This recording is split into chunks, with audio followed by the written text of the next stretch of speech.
सतगुरुदेव की जय। सर्वसंगत से प्रार्थना है, सत्संग प्रारंभ हो रहा है। कृपया सत्संग स्थल पर शांतिपूर्वक विराजमान होकर के श्रद्धा से सत्संग सुने। परमेश्वर की प्यारी आत्माओं से पुनर्निवेदन है, सत्संग प्रारंभ हो रहा है। कृपया सत्संग स्थल पर शांतिपूर्वक विराजमान होकर के श्रद्धा से सत्संग सुने। सत सही। संत रामपाल जी महाराज एक ऐसे महान संत जिन्होंने अपनी सतभक्ति, तत्व ज्ञान, करुणा और सेवा के बल पर समाज में नई मिसाल कायम की है। संत रामपाल जी महाराज की अगुवाई में उनके सभी सतलोक आश्रमों से समाज कल्याण के अद्भुत कार्यों ने समाज को सुनहरे भविष्य की एक नई उम्मीद दिखाई है। संत रामपाल जी महाराज से नाम दीक्षा लेने के बाद लाखों लोगों की लाइलाज बीमारियां जैसे कैंसर, एड्स आदि ठीक हुई। संत जी के ज्ञान से प्रेरित होकर उनके अनुयायियों ने लाखों यूनिट रक्तदान किया। संत जी ने लाखों बहन बेटियों का दहेज मुक्त विवाह करवाया।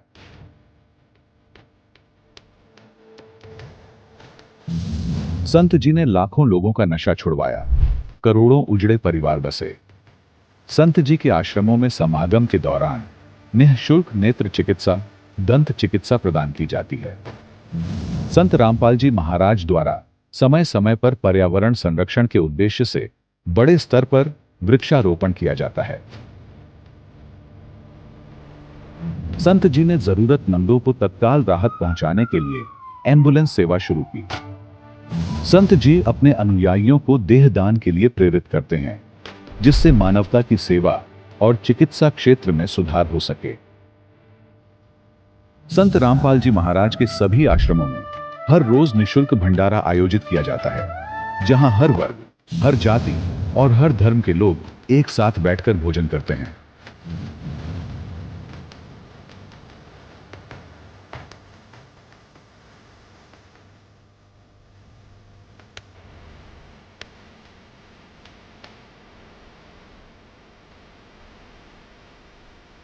संत रामपाल जी महाराज की अन्नपूर्णा मुहिम ने गरीब और बेसहारा लोगों के जीवन में एक नई ऊर्जा और उम्मीद को जन्म दिया है। घर घर खाद्य सामग्री और जरूरी मदद पहुंचाकर संत रामपाल जी महाराज ने लोगों को दुख और मजबूरी से लड़ने की ताकत प्रदान की।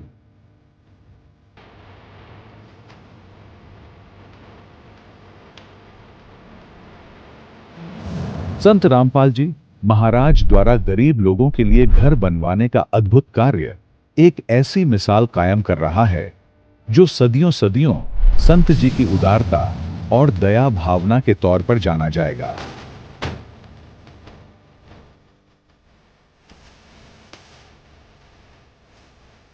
संत रामपाल जी महाराज के आश्रम में हजारों बुजुर्गों को सम्मान और प्यार के साथ जीवन जीने का अवसर मिलता है। उनके खाने, रहने और स्वास्थ्य की पूरी जिम्मेदारी संत रामपाल जी महाराज उठाते हैं। अनाथ बच्चों के लिए संत रामपाल जी महाराज के सभी आश्रम किसी वरदान से कम नहीं। यहां उन्हें शिक्षा, संस्कार और भविष्य के लिए बेहतर अवसर प्रदान किए जाते हैं। चाहे बाढ़ हो, भूकंप या महामारी, संत रामपाल जी महाराज और उनके अनुयायी हमेशा ही जरूरतमंदों के लिए सबसे आगे खड़े रहते हैं। कोविड महामारी के दौरान संत रामपाल जी महाराज के आश्रमों से करोड़ों लोगों के लिए भोजन, दवाइयां और जीवन रक्षक सामग्रियां उपलब्ध कराई गई। चाहे गरीब की मदद हो या किसी शोषित और पीड़ित वर्ग के हक और सम्मान की लड़ाई, संत रामपाल जी महाराज ने हमेशा ही उनकी दबी आवाज को सरकारों तक पहुंचाया है और उन्हें उचित न्याय दिलवाने में अहम भूमिका अदा की है। समाज में आध्यात्मिक और सामाजिक मूल्यों के प्रति जागरूकता लाने में संत रामपाल जी महाराज हर कदम पर मानवता के सच्चे सेवक साबित हुए हैं। संत रामपाल जी महाराज का जीवन हमें सिखाता है कि सच्ची सेवा वही है जो निस्वार्थ भाव से की जाए। आइए हम भी इस महान सेवा के कार्य में इस महान संत से जुड़ें और संत रामपाल जी महाराज से नाम दीक्षा लेकर अपने जीवन को धन्य बनाएं।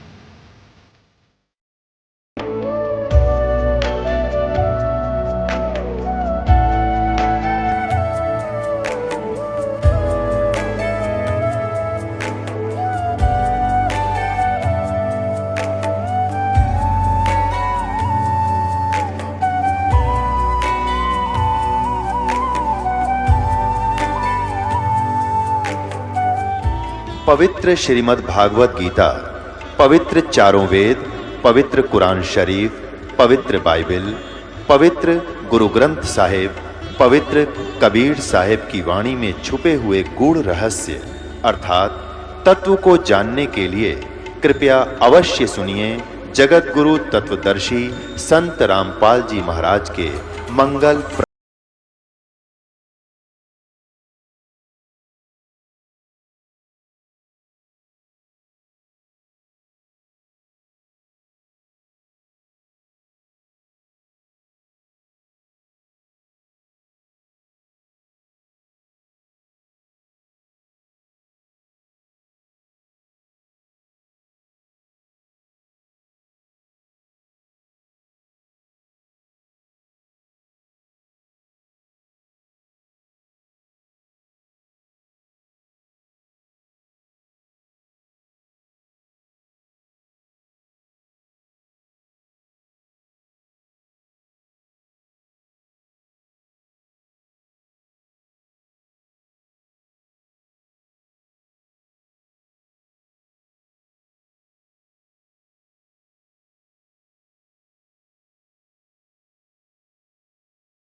श्रीमद् भगवद गीता, जिसे हिंदू धर्म का सबसे बड़ा धर्म ग्रंथ माना जाता है, में व्रत रखने के लिए साफ साफ मना किया गया है।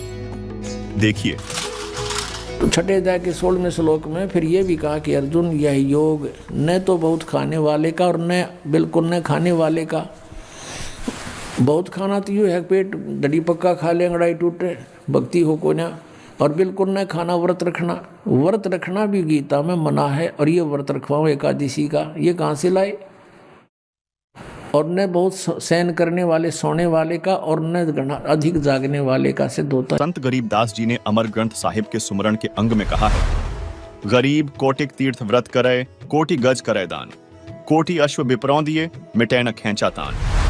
साथ ही व्रतों से होने वाली हानि का एक अन्य प्रमाण हम आपको हाथरस तुलसीदास द्वारा लिखित घट रामायण के पृष्ठ 242 से दिखाना चाहेंगे, जिसमें व्रत के बारे में बताते हुए लोमस ऋषि ने कहा है, सहस बरस एकादशी कीन्हा, अंत जन्म माखी कौलीन्हा, ऐसे बर्थ कीन्हा बहुतेरा, ता का सुनु बरतंत निबेरा, प्रथम एतवार को कीन्हा, ता से जन्म चील्ह कौलीन्हा, मंगल बहुविधि बरत रहाई, ता से जन्म सुवर कौपाई, अरु पुनि बरत तीज को कीन्हा, कूकर जन्म ताही से लीन्हा, अरु परदोस नेम से कीन्हा, खरकौ जन्म ताही से लीन्हा, बिति पात विधि से विधि कीन्हा, जन्म जाई बंदर कौ लीन्हा, नौमी बरत अष्टमी कीन्हा, तासे जन्म मूस कौ लीन्हा, अरु अनंत 14 पुनि कीन्हा, तासे जन्म ऊंट कौ लीन्हा, और चतुर्थी बरत बखाना, तासे जन्म भैंस का जाना, और बरत करे झार बनाई। पुनि मुक्ति हमने नहीं पाई। इन वाणियों का अनुवाद भी पढ़ें, जिसमें स्पष्ट लिखा है कि 1000 वर्षों तक एकादशी का व्रत किया और अंत में मक्खी का जन्म लिया। इसी प्रकार अनेक बार अनेक व्रतों को किया, उनका तुम वृत्तांत सुनो। सर्वप्रथम इतवार यानी रविवार का व्रत किया, उससे चील्ह का जन्म मिला। मंगल का व्रत अनेक प्रकार के रूपों में रहा, उससे मुझे सुअर का शरीर मिला। उसके बाद तीज का व्रत किया, उसके कारण मैंने कुत्ते का जन्म प्राप्त किया। इसके बाद नियम से प्रदोष व्रत रखा, उसके कारण गधे का जन्म लिया। नौमी तथा अष्टमी का व्रत किया, उससे मुझे मूस यानी चूहे का जन्म मिला। इसके बाद अनंत 14 का व्रत किया, उससे मुझे ऊंट का जन्म मिला। इसके बाद चतुर्थी का व्रत कहा गया, उससे भैंस का जन्म समझो। और नाना प्रकार के व्रतों का अनुशीलन पूरी तत्परता से पूछा, फिर भी मुक्ति नहीं प्राप्त की। दर्शकों, इससे यह स्पष्ट होता है कि व्रत करने से कोई भी देवी देवता प्रसन्न नहीं होते, बल्कि यह शास्त्र विरुद्ध साधना होने के कारण व्यर्थ है। जो साधक शास्त्र विधि को त्याग कर मनमाना आचरण करते हैं, उन्हें कोई लाभ नहीं होता। गीता जी अध्याय 16 के श्लोक 23 और 24 में इसका प्रमाण दिखाते हैं। ये है गीता जी अध्याय 16 का श्लोक 23, जिसमें कहा है कि अर्जुन, जो पुरुष शास्त्र विधि को त्याग कर अपनी इच्छा से मनमाना आचरण करता है, वह ना तो सिद्धि को प्राप्त होता है, न परम गति को, और न सुख को ही। गीता जी के अध्याय 16 के श्लोक 24 में कहा है कि अर्जुन, इससे तेरे लिए कर्तव्य और अकर्तव्य की व्यवस्था में शास्त्र ही प्रमाण है।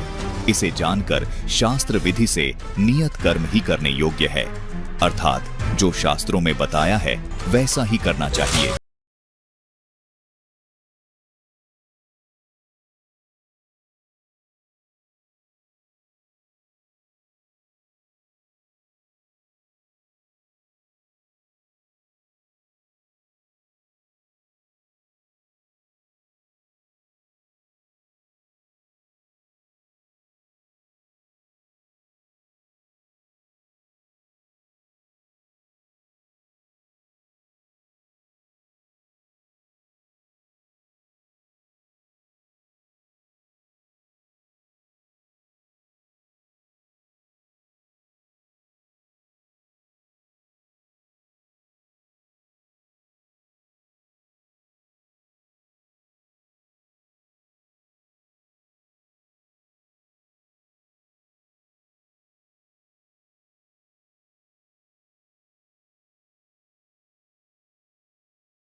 के पर्व की खुशियां प्रदेश में धूमधाम से मनाई जा रही हैं। वहीं एक सड़क हादसे में घायल हुए एक बहन ने अपने भाई को खो दिया।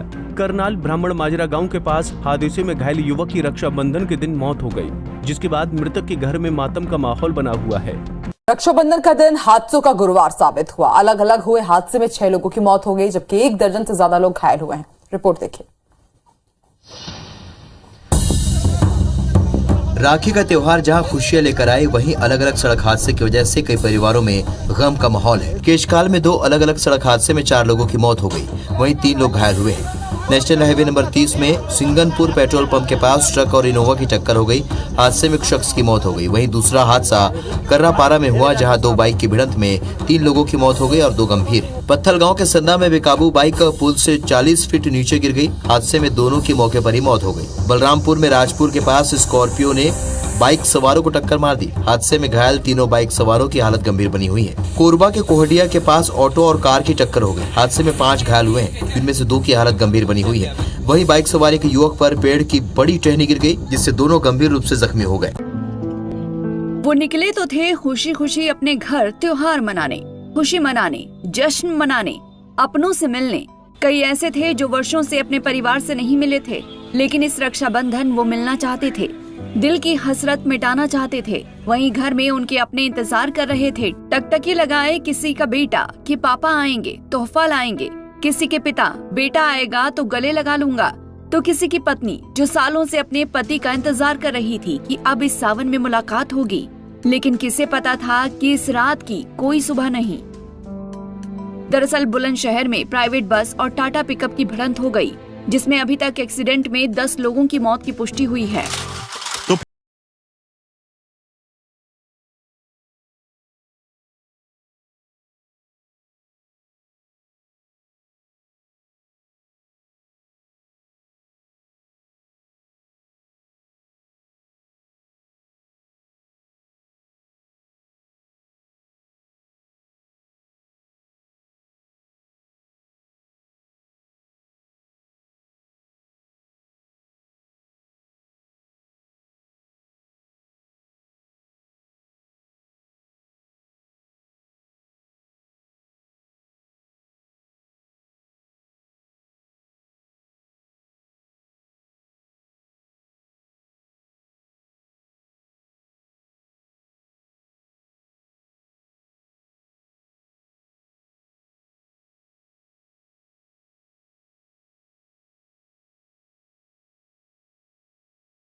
भागवत के तीसरे स्कंद अध्याय 4 से 5 को, जिसमें श्री विष्णु जी देवी दुर्गा की स्तुति करते हुए कहते हैं, तुम शुद्ध स्वरूपा हो, यह सारा संसार तुम्ही से उद्भासित हो रहा है।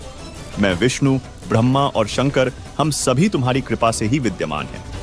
हमारा आविर्भाव अर्थात जन्म और तिरोभाव अर्थात मृत्यु हुआ करता है, अर्थात हम तीनों देव नाशवान हैं। केवल तुम ही नित्य हो, जगत जननी हो, प्रकृति देवी हो। श्रीमद् देवी भागवत के इसी लेख में आगे भगवान शंकर बोले, देवी, यदि महाभाग विष्णु तुम्ही से प्रकट हुए हैं तो उनके बाद उत्पन्न होने वाले ब्रह्मा भी तुम्हारे ही बालक हुए। फिर मैं तमोगुणी लीला करने वाला शंकर क्या तुम्हारी संतान नहीं हुआ? अर्थात मुझे भी उत्पन्न करने वाली तुम ही हो। शिवे, संपूर्ण संसार की सृष्टि करने में तुम बड़ी चतुर हो। इस संसार की सृष्टि, स्थिति और संहार में तुम्हारे गुण सदा समर्थ हैं। उन्हीं तीनों गुणों से उत्पन्न हम ब्रह्मा, विष्णु एवं शंकर नियमानुसार कार्य में तत्पर।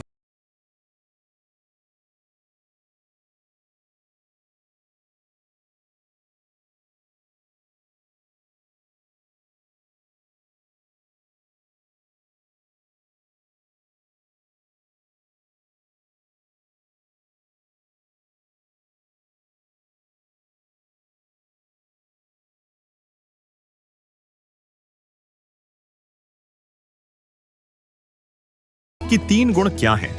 तभी आपको गीता का वह रहस्य युक्त ज्ञान समझ में आएगा जिसे संत रामपाल जी के अतिरिक्त किसी ने भी आज तक नहीं बताया।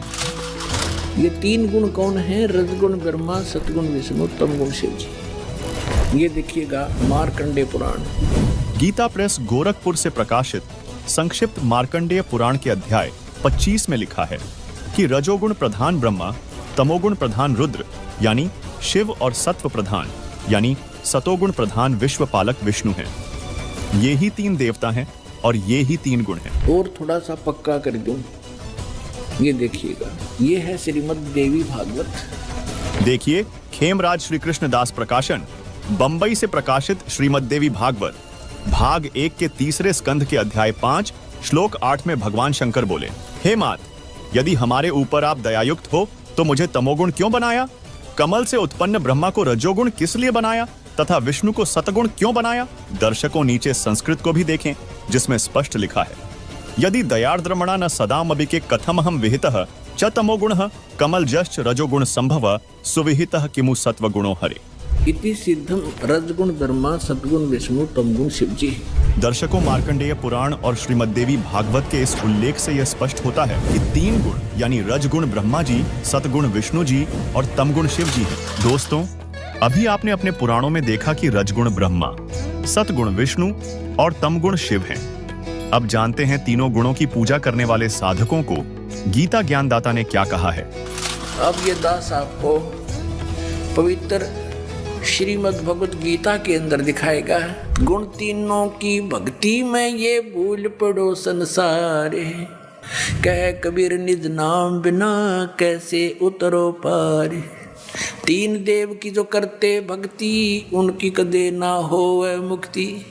तभी तो हमारे सारे पूर्वज भूत बनवा दिए नज्ञानिया ने, और फिर हमारे से श्राद्ध कटवाओ, तुम्हारे पिताजी स्वर्ग में भूखे हैं। अरे नकलियो, स्वर्ग में जब कुछ है नहीं, वो स्वर्ग कहाँ हो गया जिसमें भूखे मरे हमारे पूर्वज? बोला स्वर्ग भेज दिए, गति कर दी उनकी, सारे क्रियाक्रम करे पाछे, और फिर न कहो भूखे हैं उनको ये दान करो। किसा मूर्ख बना रखा था इन्हें। अब ये देखिएगा, श्रीमद् भगवत गीता अध्याय नंबर 7 का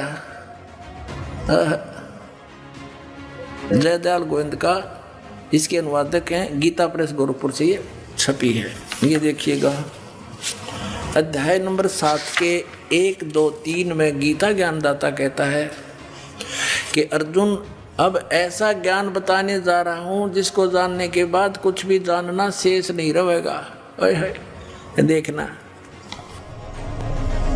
अथ सप्तमोऽध्याय 7वां अध्याय प्रारंभ। श्री भगवान उवाच, इसमें कितना भी श्री कृष्ण उवाच नहीं है, भगवान उवाच। ये आप देख रहे हो सामने। अरे के कृष्ण जी ने बोली, हे पार्थ, अनन्य प्रेम से मुझ में आसक्त चित्त मेरे प्राण होकर तथा अनन्य भाव से मेरे प्राण होकर योग में लगा हुआ, जिस प्रकार से संपूर्ण विभूति बल ऐश्वर्य आदि गुणों से संपन्न सबके आत्म रूप मुझको संशय रहित जानेगा, उसको सुन। कहते तू मुझे अच्छी तरह समझ जाएगा, वो ज्ञान बताता हूँ। साथ में देगा दूसरा श्लोक, मैं तेरे लिए इस विज्ञान से तत्व ज्ञान को संपूर्णता कहूँगा, जिसको जानकर संसार में फिर कुछ भी जानने योग्य शेष नहीं रह जाता। अध्याय नंबर 7 के और श्लोक नंबर 12 पे, क्योंकि ताज़ा ताज़ा सिद्ध हुआ है कि रजगुण ब्रह्मा है, सतगुण विष्णु, तमगुण शिव जी, ये याद रखना। अब ये गीता ज्ञान दाता ब्रह्म है, काल है, और ये कह रहा है कि और भी जो सतगुण से उत्पन्न होने वाले भाव हैं, सतोगुण यानी विष्णु से सतिथि, और जो रजगुण से तथा तमगुण से, रजगुण ब्रह्मा जी से उत्पत्ति, तमोगुण से संहार शंकर जी से, तमगुण शंकर से संहार होने वाले भाव हैं, उन सबको मुझसे ही होने वाले हैं ऐसा जान, परंतु वास्तव में उनमें मैं और वे मुझ में नहीं है। अब पुण्यात्माओं, इस काल भगवान को 1,00,000 मानव शरीरधारी प्राणियों के शरीर से निकले गंध को खाने का श्राप लगा हुआ है, जिस कारण से इसने अपने तीनों पुत्रों को ये यहाँ की व्यवस्था दे रखी है कि ब्रह्मा जी रजोगुण है, जिसके प्रभाव से हम संतानों उत्पत्ति करते हैं सभी प्राणी विवश होकर के, जीव के बस की नहीं। और सतोगुण श्री विष्णु जी के सतोगुण के प्रभाव से हम एक दूसरे में जकड़े हुए हैं, हमारे अंदर इतनी ममता भर रखी है, हमारे बस का नहीं से दूर हो सके। और तीसरा जो संहार करता है शंकर भगवान, ये भी काल का पुत्र है। तो इन तीनों से ये कहता है कि जो रजगुण से होता है वो ब्रह्मा जी से उत्पत्ति और विष्णु जी से स्थिति और शिव जी से संहार जो कुछ भी हो रहा है, इसका निमित्त कारण तो मैं ही हूँ, पर मैं इनके सामने नहीं आता, इनसे अलग रहता हूँ। अब आगे चलते हैं, देखिएगा अध्याय नंबर 7 और श्लोक नंबर आपने 12 पढ़ लिया।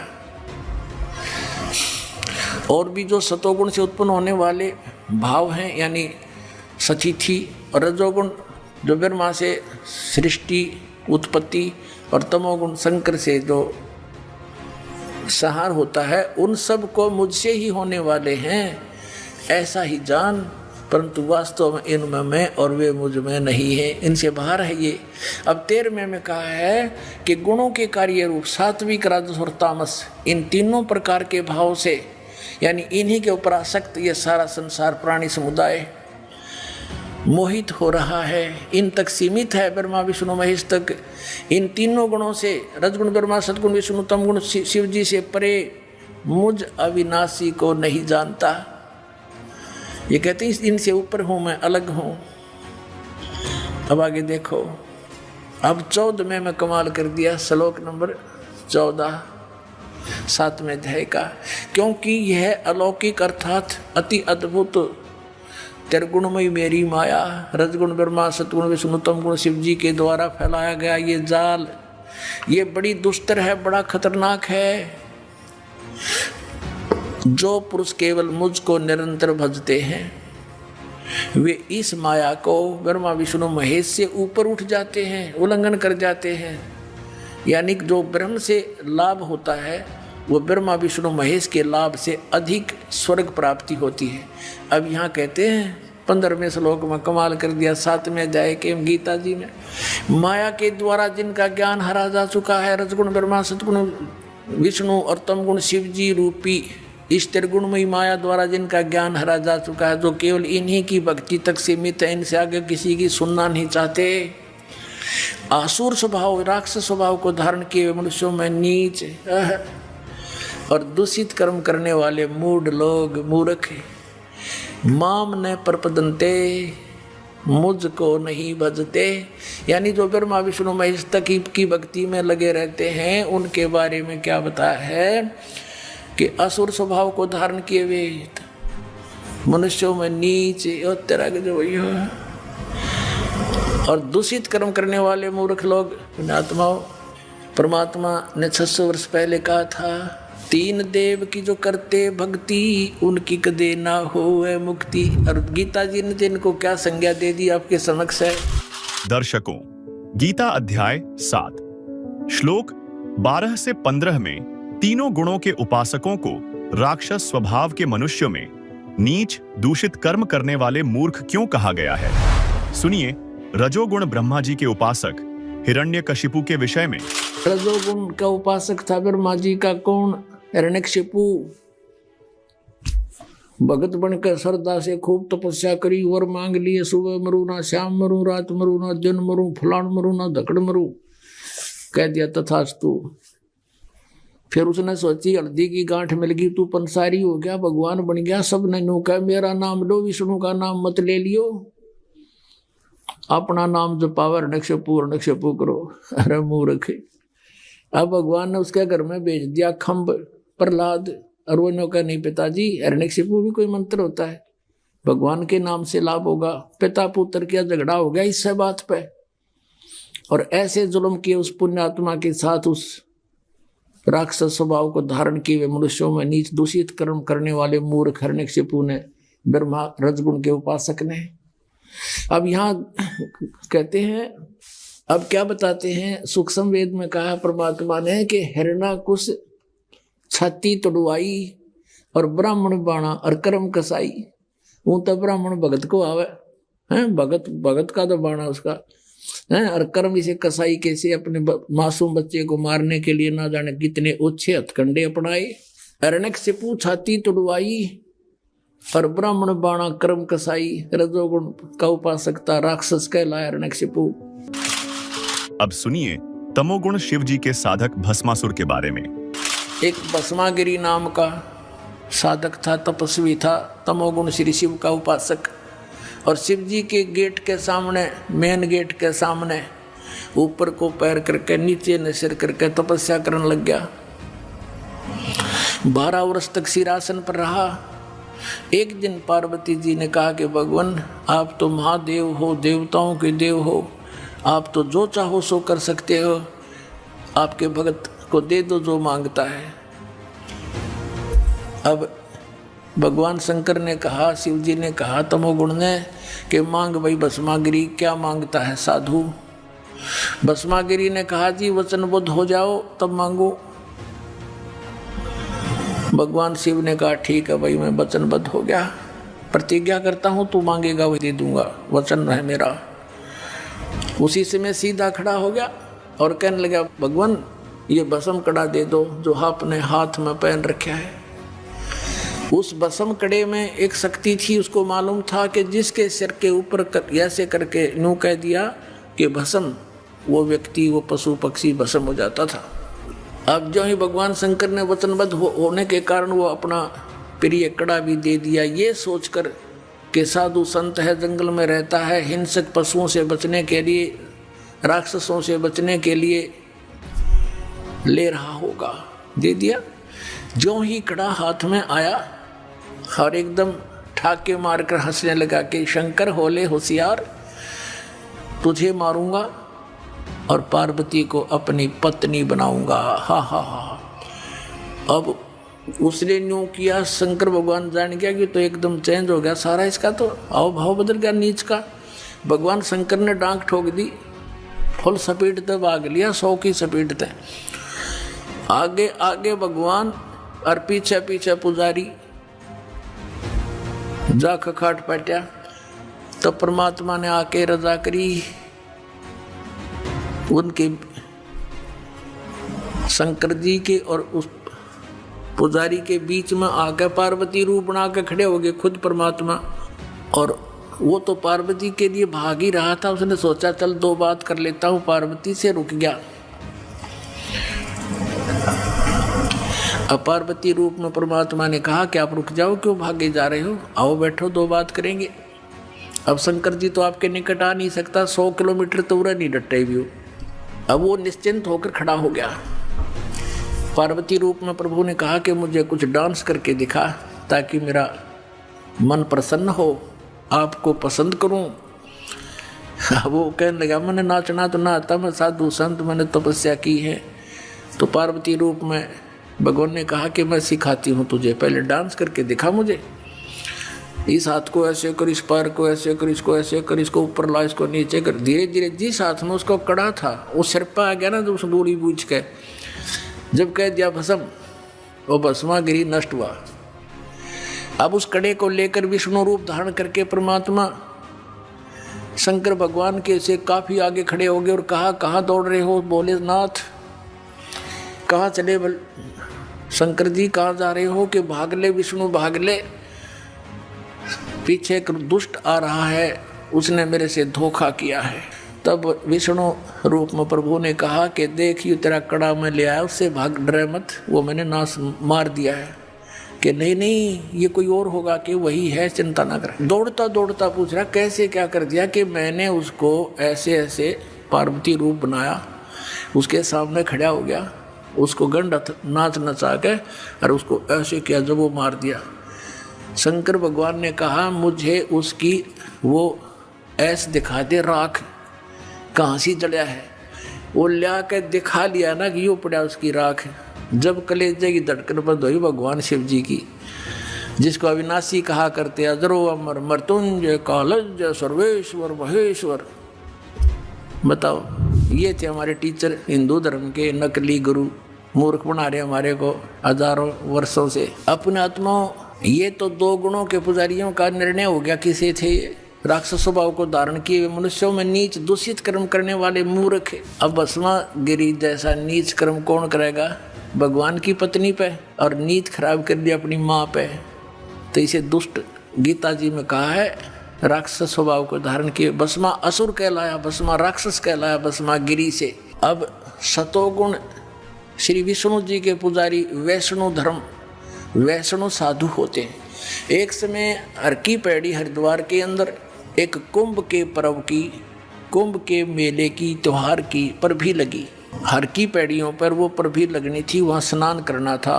तो सभी ये षटदल बोला है न, 6 प्रकार के, गिरी, पुरी, नागा, सन्यासी, वैष्णो, नाथ, ये षटदल कहलाते हैं। दल माने संख्या, अलग अलग ग्रुप, दल माने पूरा समूह।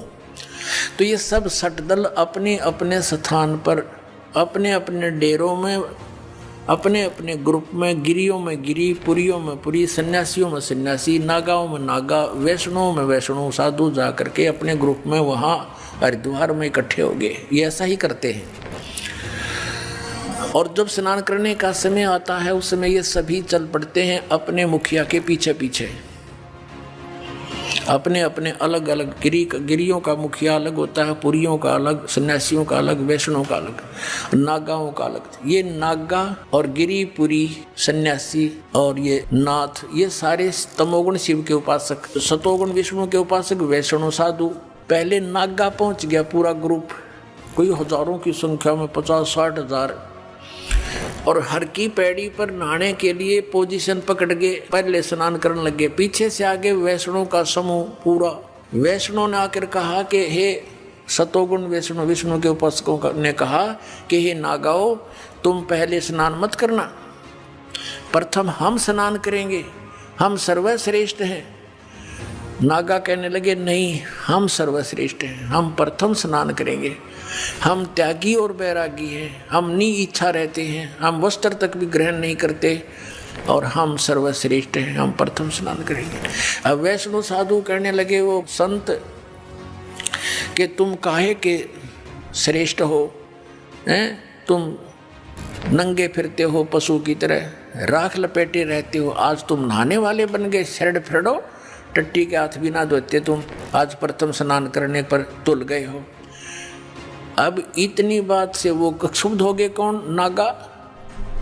भगवान भूल गए, वो कुंभ का मेला की पर भी भूल गए, उल्टे फिर गए एकदम। और उसने उनके बाल पकड़ लिए, उसने उनके गुट्टम गुट्टा, फिर तलवार निकाल लाए, तीर मारे एक दूसरे के, पूरी छुरी घोंप दे, कत्लेआम कर दिया। 25,000 ये त्रिगुणोपासक कटका मर गए वहाँ हर की पैड़ी हरिद्वार के अंदर। होय होय। अब इसके विषय में सुख संवेद में कहा है, तीर तुपक तलवार कटारी जम दड़ जोर बधावे हैं, हर पैड़ी हर हेत न जाण्या वाजा तेग चलावे हैं, काटे शीस नहीं दल करुणा ये जग में साध कमावे हैं, जो जन इनके दर्शन को जावे उनको भी नरक पठावे हैं। ओए होए। 4 पंक्तियों में निर्णय दे दिया सुख संवेद में परमात्मा ने, कबीर भगवान ने, कि तीर तुपक तलवार कटारी, और डट के लठ बजावे हैं, जमदड़ जोर बधावे हैं। और हर पैड़ी हर हेत नहीं जाना, हर की पैड़ी कहें भगवान की छाती पे कत्लेआम कर डाला। हर पैड़ी हर हेत नहीं जाना, वहाँ जा तेग यानी तलवार चलावे हैं, और काटे शीश नहीं दिल करुणा, ये जग में साधक मावे हैं। इन्हें तुम संत भी कहते हो। और जो जन इनके दर्शन को जावे उनको भी नरक पठावे, उन भी ये पाठ पढ़ाओगे, ऐसे उनको बना देंगे। आज तक ये कैसा जुल्म करते रहे, हिंदू मुसलमानों को मार डालते हैं इन्हीं के बहकाए हुए, और मुसलमान हिंदुओं का काट डालते हैं, और काजी और मुल्लाओं के बहकाए हुए।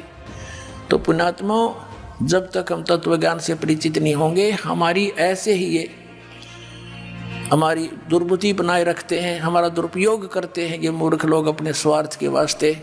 ये गुरु अब हर पैड़ी हर हेत नहीं जाना, वहाँ जाते एक चलावे हैं, और काटे शीश नहीं दिल करुणा, दया नहीं इनके अंदर। अरे न साधु कहो तुम, ये जग में साधक वहाँ हैं। दर्शकों, अभी आपने तीनों गुणों रजगुण ब्रह्मा, सतगुण विष्णु और तमगुण शिव जी के उपासकों के विषय में जाना। यही वजह है कि इन तीनों गुणों के उपासकों को गीता अध्याय 7 श्लोक 12-15 में राक्षस स्वभाव के मनुष्यों में नीच दूषित कर्म करने वाले मूर्ख कहा गया है। यानी तीनों गुणों अर्थात रजगुण ब्रह्मा, सतगुण विष्णु और तमगुण शिव जी की साधना व्यर्थ है।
इस सृष्टि के सृजनहार के विषय में ऋग्वेद मंडल एक सूक्त एक मंत्र 5 में कहा गया है कि सर्व सृष्टि रचनहार कुल का मालिक कबीरदेव अर्थात कबीर परमात्मा है, जो तेजोमय शरीर युक्त है, जो साधकों के लिए पूजा करने योग्य है, जिसकी प्राप्ति तत्वदर्शी संत के द्वारा बताए वास्तविक भक्ति मार्ग से देव स्वरूप भक्त को होती है। फिर ऋग्वेद मंडल 9 सूक्त 94 मंत्र 3 में वेद ज्ञान दाता ने कहा है कि जो पूर्वोक्त परमात्मा कवियों की भूमिका करके अपना तत्व ज्ञान प्रदान करता है, वह कबीरदेव अर्थात कबीर प्रभु है, जिसकी प्रभुता सर्व ब्रह्मांडों के प्रभुओं पर है। वह सदा एक रस रहता है अर्थात मरता व जन्मता नहीं है, वह मनुष्य सदृश शरीर से सुशोभित है। वहीं अथर्ववेद कांड 4 अनुवाक एक मंत्र 7 में लिखा है कि जो परमेश्वर अचल अर्थात वास्तव में अविनाशी सबसे बड़ा स्वामी अर्थात परमेश्वर आत्मा का आधार जो पूर्ण मुक्त होकर सतलोक गए हैं, उनको सतलोक ले जाने वाला, सर्व ब्रह्मांडों का रचनहार, काल ब्रह्म की तरह धोखा न देने वाला ज्यों का त्यों वह स्वयं कबीरदेव अर्थात कबीर प्रभु है। यही परमेश्वर सर्व ब्रह्मांडों व प्राणियों को अपनी शब्द शक्ति से उत्पन्न करने के कारण माता भी कहलाता है तथा पिता तथा भाई भी वास्तव में यही है तथा परमेश्वर भी यही है। दर्शकों, वेदों के इन सभी प्रमाणों से स्पष्ट हुआ कि वास्तव में पूर्ण परमात्मा परम अक्षर ब्रह्म कबीर परमात्मा है, जिन्होंने इस सृष्टि को बनाया और उन्हीं की शास्त्र अनुकूल भक्ति करने से हमारी आयु बढ़ सकती है। दर्शकों, अब आपको बताते हैं कि कबीर जी परमात्मा क्यों हैं तथा उनके परमात्मा होने का प्रमाण किन किन धर्म ग्रंथों में दिया गया है तथा उनको परमात्मा सिद्ध करने वाले गवाह कौन कौन हैं। जैसे हमारे देश के प्रधानमंत्री के शरीर का नाम तो अन्य होता है और पद का नाम प्रधानमंत्री होता है, ठीक इसी प्रकार कबीर परमात्मा अर्थात कबीर देव सतलोक में सतपुरुष रूप में सिंहासन पर राजा के समान विराजमान हैं, जो कि चारों युगों सतयुग, त्रेता युग, द्वापर युग और कलयुग में सह शरीर प्रकट होते हैं। सतयुग में सत सुकृत कह टेरा, त्रेता नाम मुनीन्द्र मेरा, द्वापर में करुणामय कहाया, कल युग नाम कबीर धराया। कबीर परमात्मा सतयुग में सत सुकृत नाम से आए, त्रेता युग में मुनीन्द्र ऋषि रूप में आए, द्वापर युग में करुणामय नाम में आए तथा कलयुग के 49,106 वर्ष बीत जाने के बाद सन 1398 में कबीर परमात्मा आध्यात्मिक शिक्षा का केंद्र माने जाने वाली प्रसिद्ध काशी नगरी में अपने वास्तविक कबीर नाम से प्रकट हुए तथा वेदों में वर्णित परमात्मा की लीला के अनुसार कवियों की तरह आचरण करते हुए अपने तत्व ज्ञान का प्रचार दोहों कविताओं के माध्यम से करना प्रारंभ किया। दर्शकों, यहाँ आपको स्पष्ट कर दें कि जिस तरह तुलसीदास जी ने रामचरितमानस के बालकांड दोहा 143 की चौपाई 3 में वेद को वेद लिखा है, ठीक इसी प्रकार वेदों में परमात्मा का नाम कबीरदेव है, जिन्हें स्थानीय भाषा में संतों ने कबीर साहिब कहा है तथा संस्कृत में कबीर को कबीर ही लिखा जाता है। यह संस्कृत के इन विद्वानों द्वारा ही लिखा गया है। दर्शकों, अब देखिए कबीर परमात्मा के ढेरों प्रमाण ऋग्वेद से। ऋग्वेद मंडल 9 सूक्त 31 मंत्र 2, ऋग्वेद मंडल 9 सूक्त 20 मंत्र 1, ऋग्वेद मंडल 9 सूक्त 96 मंत्र 17, ऋग्वेद मंडल 9 सूक्त 86 मंत्र 26, ऋग्वेद मंडल 9 सूक्त 82 मंत्र 2, ऋग्वेद मंडल 1 सूक्त 1 मंत्र 5, ऋग्वेद मंडल 1 सूक्त 11 मंत्र 4, ऋग्वेद मंडल 1 सूक्त 188 मंत्र 1। दर्शकों, अब देखिए कबीर परमात्मा के ढेरों प्रमाण यजुर्वेद से। यजुर्वेद अध्याय 40 मंत्र 8, यजुर्वेद अध्याय 5 मंत्र 32, यजुर्वेद अध्याय 29 मंत्र 25, यजुर्वेद अध्याय 28 मंत्र 34। दर्शकों, अब देखिए कबीर परमात्मा के ढेरों प्रमाण सामवेद से।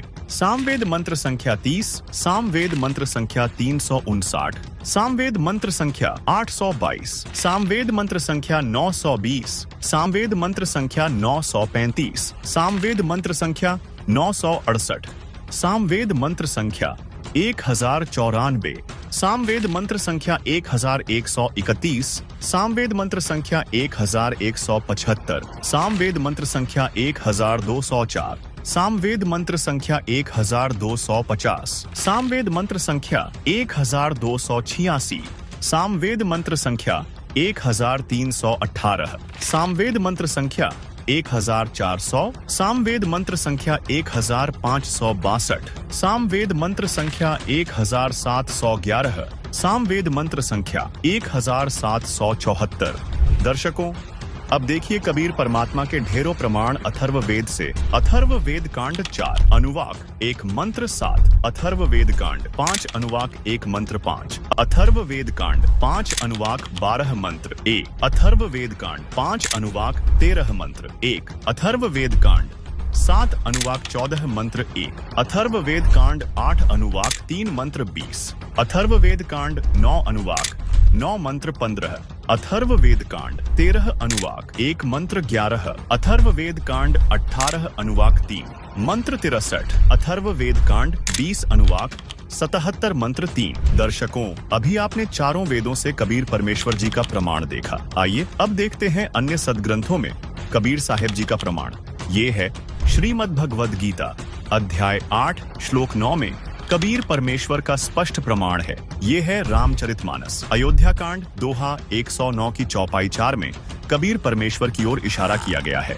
दर्शकों, ये थे सनातन धर्म के प्रमाणित पवित्र सदग्रंथों से कबीर परमेश्वर जी का प्रमाण। अब देखते हैं मुस्लिम धर्म की पाक पुस्तकों में कबीर परमेश्वर यानी कि अल्लाह कबीर के प्रमाण। दर्शकों, कबीर परमात्मा को अरबी भाषा में कबीरन, कबीरा, कबीरू, खबीरा, खबीरन आदि कहकर संबोधित किया गया है। आइए अब देखते हैं कुरान शरीफ से ढेर सारे प्रमाण। ये है कुरान शरीफ। कुरान शरीफ के सूरत फुरकान 25 आयत 52, 58, 59 में अल्लाह कबीर का प्रमाण है। इसके साथ ही सूरत बकरा 2 आयत 234, 271, सूरत इमरान 3 आयत 153, 180, सूरत निसा 4 आयत 34, 35, 128, 135, सूरत अनाम 6 आयत 18, 73, 103, सूरत हूद 11 आयत 1, 3, 111, सूरत इसरा 17 आयत 30, 31, 96, सूरत हज 22 आयत 62, सूरत लुकमान 31 आयत 16, 29, 30, 34,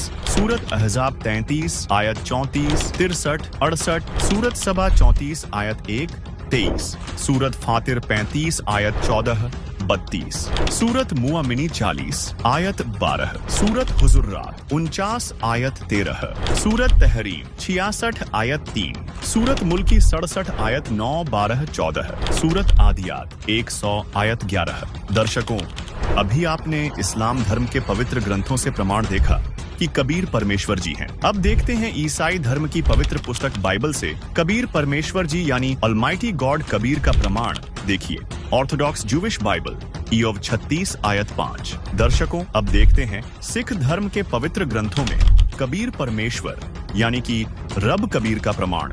देखिए, यक अर्ज गुफ्तम पेश तो दर घोष कुन करता, हक्का कबीर करीम तू बेब परवरदिगार, नानक बुगोयद जनू तुरा तेरे चाकराम पाखाक। गुरु ग्रंथ साहिब पृष्ठ 1350, 487। दर्शकों, अभी आपको चारों धर्मों के पवित्र ग्रंथों से कबीर परमेश्वर जी के प्रमाण दिखाए गए। अब देखते हैं अन्य प्रमाण जिससे सिद्ध होता है कि परमात्मा का नाम कबीर ही है। ये है कबीर सागर। इसमें स्वयं कबीर साहिब जी ने गोरखनाथ से ज्ञान चर्चा के दौरान अपना भेद बताया था। देखिए, ये प्रमाण अवधु अविगत से चल आया, कोई मेरा भेद मर्म नहीं पाया, ना मेरा जन्म न गर्भ बसेरा, बालक नए दिखलाया, काशी नगर जल कमल पर डेरा, तहाँ जुलाहे ने पाया, माता पिता मेरे कछु नहीं, न मेरे घर दासी, जुल्हा को सुत आन कहाया, जगत करे मेरी हांसी, 5 तत्व का धड़ नहीं मेरा, जानू ज्ञान अपारा, सत्य स्वरूपी नाम साहिब का, 100 है नाम हमारा, अधर दीप सतलोक गगन गुफा में, तहाँ निज वस्तु सारा, ज्योति स्वरूपी अलख निरंजन,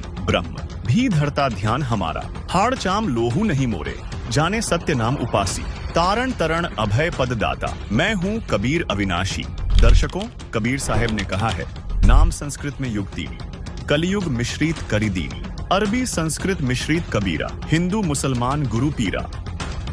अर्थात कबीर साहिब ने स्वयं कबीर सागर, बोध सागर खंड, अध्याय जीव धर्म बोध के पृष्ठ 2047 में स्पष्ट किया है कि कबीर शब्द अरबी और संस्कृत भाषा के मिश्रण से बना है।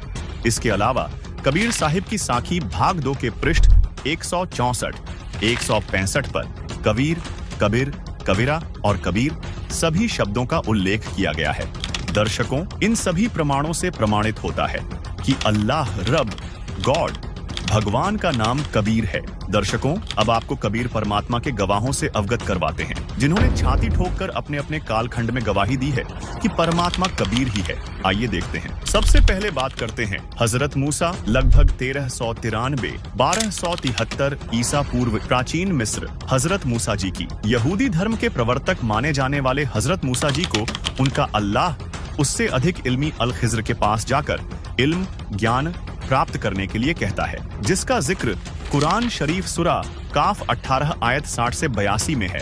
और वह अल खिज्र जो हजरत मूसा को मजमा ए बहरेन में मिला था, वह कोई और नहीं बल्कि स्वयं कबीर जी थे, जो अलग अलग रूप बनाकर अच्छी आत्माओं को मिलते रहते हैं। इसी तरह कबीर परमात्मा हजरत मोहम्मद जी को मक्का सऊदी अरब में मिले, लेकिन मोहम्मद जी ने कबीर परमात्मा के ज्ञान को स्वीकार नहीं किया। इस विषय में संत गरीबदास जी ने कहा है, होते नबी मोहम्मद पीरा, जाकू मुर्शिद मिले कबीरा, उलट मोहम्मद महल पठाया, गुज बीरज एक कलमा धाया, रोजा बंग निवास दई रे, बिस्मिल की नहीं बात कही रे, 4 यार मिल मसलत भीनी, गऊ पकड़कर बिस्मिल की नहीं, तब हम मोहम्मद याद किया रे, शब्द स्वरूपी बेग गया रे, मुई गऊ हम बेग जिवाई, तब मोहम्मद के निश्चय आई, तुम्हा सत कबीर अलह दरवेशा, मोमिन मोहम्मद का गया अंदेशा। इसके अलावा कबीर परमात्मा हजरत अली सऊदी अरब को मिले उन्हें कलमा प्रदान किया था। इस बारे में सूक्ष्म वेद में कहा गया है, गरीब अली अल्लाह का शेर है, सीना स्वाफ शरीर, कृष्ण अली एकई कली, न्यारी कला कबीर, गरीब अली अलीलों हो गए, मोहम्मद पदम 50, कबीर एक का एक है, करो तास की आश। अब्राहिम अधम सुल्तान, बल्ख इराक। बल्ख शहर के बादशाह अब्राहिम अधम सुल्तान को कबीर परमात्मा अनेकों बार मिले, तब कहीं जाकर अधम सुल्तान का कल्याण हुआ तथा अपनी पुस्तक मसनवी में सूफी संत रूमी ने इब्राहिम अधम सुल्तान के जीवन का भी वर्णन करते हुए कबीर परमात्मा अर्थात अल खिज्र के मिलने का जिक्र किया है। वही संत गरीबदास जी ने कहा है, हम सुल्तानी नानक तारे, दादू को उपदेश दिया, जात जुलाहा भेद नहीं पाया, काशी माहे कबीर हुआ। दर्शकों, यहाँ सुल्तानी शब्द बलख बुखारे के राजा इब्राहिम अधम सुल्तान के लिए संबोधित किया गया है। मंसूर अली व उसकी बहन शिमली को भी कबीर परमात्मा शम्स तबरेज के रूप में मिले थे, जिसका वर्णन कबीर मंशूर नामक पुस्तक में मिलता है। शेख फरीद मुल्तान पश्चिमी पाकिस्तान को मिले। सूफी संत रूमी कोन्या तुर्की को कबीर परमात्मा शम्स तबरेज के रूप में 15 नवंबर 1244 को कोन्या में मिले, जिसके बाद रूमी ने अपने मुर्शिद गुरु शम्स तबरेज की बड़ाई में लिखी 2 रचनाओं मसनावी और दीवान ए कबीर में भी कबीर परमात्मा अर्थात अल खिज्र का जिक्र किया है। संत नामदेव पुंडरपुर महाराष्ट्र को कबीर परमात्मा एक संत रूप में पुंडरपुर में मिले, उनके साथ अनेक चमत्कार किए। स्वामी रामानंद जी काशी उत्तर प्रदेश को सभी कबीर जी का गुरु मानते हैं, जबकि वास्तविकता यह है कि गुरु परंपरा बनाए रखने के लिए कबीर जी ने गुरु शिष्य की लीला की थी। वास्तव में तो स्वामी रामानंद जी स्वयं कबीर जी को अपना गुरु मानते थे। रामानंद जी ने परमेश्वर कबीर जी के विषय में कहा है, बोलत रामानंद जी सुन कबीर करतार, गरीबदास सब रूप में तुम ही बोलनहार, तुम साहिब तुम संत हो, तुम सदगुरु तुम हंस, गरीबदास तुम रूप बिन और न दूजा अंश, दोहू ठौर है एक तू, भया एक से दोए, गरीबदास हम कारणे उतरे हो मगजोय, तैमूर लंग उज्बेकिस्तान, रोटी तैमूर लंग कू दीन ही, ताते 7 पादशाही लीन ही, गरीब तैमूर लंग को तालिब मिले, एक रोटी की चाह है, जिंदा रूप कबीर धरही, सुनी तैमूर लंग की माए, गरीब तैमूर लंग हुमियों रहे, मन में कुछ न चाह, मौज मेहर मौला करी, दीनिया तख्त बैठाए, गरीब हिंद जिंद सभी दी, सेतबंद लगसीर, गड़गजनी ताबे करी, जिंदा इसम कबीर, गरीब 7 सहीसल नीकली, पीछे डिगमग खयाल, तैमूर लंग और औरंगजेब लग, इन पर नजर निहाल। संत रविदास काशी उत्तर प्रदेश और कबीर जी समकालीन थे। पहले रविदास जी ने रामानंद जी को गुरु बनाया था, लेकिन कबीर परमात्मा की समर्थता से परिचित होकर उन्होंने कबीर जी को अपना गुरु स्वीकार किया था। गरीब अनभय कठी रैदास को मिल गए पीर कबीर, मगर बीच झगड़ा मंडिया पाया नहीं शरीर। धर्मदास जी मध्य प्रदेश। आज मोहे दर्शन दियो जी कबीर, सत्यलोक से चलकर आए काटन जम की जंजीर, थारे दर्शन से म्हारे पाप कटत हैं, कल होवे जी शरीर, अमृत भोजन म्हारे सतगुरु जी मई, शब्द दूध की खीर, हिंदू के तुम देव कहाए, मुसलमान के पीर, दोनों दीन का झगड़ा छिड़ गया, टोहे ना पाए शरीर। धर्मदास की अर्ज गोसानी, बेड़ा लंघाइयो परले तीर। संत जम्बेश्वर जी पीपासर नागौर राजस्थान। कबीर परमेश्वर सतगुरु रूप में विश्नोई पंथ के संस्थापक संत जम्बेश्वर जी को समराथल राजस्थान में मिले थे। उन्होंने कहा है, जहाँ जहाँ पवन आसन पाणी आसन चंद आसन सूर आसन गुरु आसन समराथले। गुरु नानक देव जी तलवंडी वर्तमान ननकाना साहिब पश्चिमी पाकिस्तान। सिख धर्म की पवित्र पुस्तक भाई बाले वाली जन्म साखी के पृष्ठ 198 पर एक काजी रूकन दीन सूरा के प्रश्न का उत्तर देते हुए श्री नानक देव जी ने कहा है, खालक आदम सिरजिया आलम बड़ा कबीर, कायम दायम कुदरती सिर पीरां दे पीर, सैयदे करे खुदाई नू आलम बड़ा कबीर। दादू दयाल जी कबीर परमात्मा दादू जी को सन 1551 में आमेर राजस्थान में मिले, जिन मोकू निज नाम दिया सोई सतगुरु हमार। दादू दूसरा कोई नहीं, कबीर सृजनहार। मलूक दास जी इलाहाबाद उत्तर प्रदेश। जपोरे मन परमेश्वर नाम कबीर, एक समय गुरु बंसी बजाई कालंदरी के तीर, सुरनर मुनि थक गए, रूक गया दरिया नीर, काशी तज गुरु मघर आए, दोनों दीन के पीर, कोई गाड़े कोई अग्नि जरावे, ढूंढा न पाया शरीर, चार दाग से सतगुरु न्यारा, अजरो अमर शरीर। दास मलूक सलूक कहत हैं, खोजो खसम कबीर। संत गरीबदास जी, गांव छुड़ानी, जिला झज्जर, हरियाणा। कबीर परमेश्वर संत गरीबदास जी को सन 1727 में मिले। उन्होंने कहा है, अनंत कोटि ब्रह्मांड का एक रति नहीं भार। सतगुरु पुरुष कबीर हैं कुल के सृजनहार। गरीब परमेश्वर एक कबीर है, दूजा नहीं आधार। दास गरीब सकल सृष्टि का, यों ही सृजनहार। गरीब मात पिता जाके नहीं, नहीं जन्म प्रमाण। यौह पूर्ण ब्रह्म कबीर है, करता हंस अमान। गरीब जिसको कहते कबीर जुलाहा, सब गति पूर्ण अगम अगाहा। संत घीसादास जी, गांव खेखड़ा, जिला मेरठ, वर्तमान जिला बागपत, उत्तर प्रदेश। संत घीसादास जी को कबीर परमात्मा सन 1813 में मिले तथा आज से 28 वर्ष पूर्व संत रामपाल जी महाराज, गांव धनाना धाम, सोनीपत, हरियाणा को परमेश्वर कबीर साहेब जी संवत 2054 फाल्गुन मास शुक्ल पक्ष एकम मार्च 1997 को दिन के 10 बजे मिले थे। दर्शकों, अब आप सोच रहे होंगे कि कबीर जी तो काशी में सन 1398 से सन 1518 तक रहे, तो वे इस पहले या बाद में कैसे आए होंगे? तो दर्शकों, आपको बता दें, जिस परमात्मा के विषय में आपने अभी धर्म ग्रंथों व परमात्मा प्राप्त संतों की अमरवाणी में प्रमाण देखे, वही पूर्ण परमात्मा कबीर जी हैं, जिनके विषय में ऋग्वेद मंडल 9 सूक्त 82 मंत्र 2 में लिखा है कि वह कबीर परमात्मा अपने निज लोक से तत्व ज्ञान का उपदेश करने की इच्छा से बिजली की गति से चलकर आता है और दृढ़ भक्तों को मिलता है। तथा कबीर परमात्मा ने स्वयं कहा है, चारों युग में मेरे संत पुकारे, कूक कहा हम हेल रे, हीरे माणिक मोती बरसें, यह जग चुकता ढेल रे। गरीब खुरासान काबुल किला, बगदाद बनारस एक, बलख और बिलायत लग, हम ही धारें भेष। अर्थात जैसे काशी बनारस शहर में कुछ समय रहे, ऐसे ही बगदाद में रहे। बगदाद से मंसूर निकाला, बनारस से रामानंद का उद्धार किया, बल्ख शहर से सुल्तान इब्राहिम इब्न अधम को निकाला, विलायत यानी इंग्लैंड तक हम परमेश्वर कबीर जी ही वेश बदलकर लीला करते हैं। इससे सिद्ध होता है कि 600 वर्ष पूर्व काशी में जुलाहे की भूमिका करने वाले कबीर जी वास्तव में परमात्मा हैं।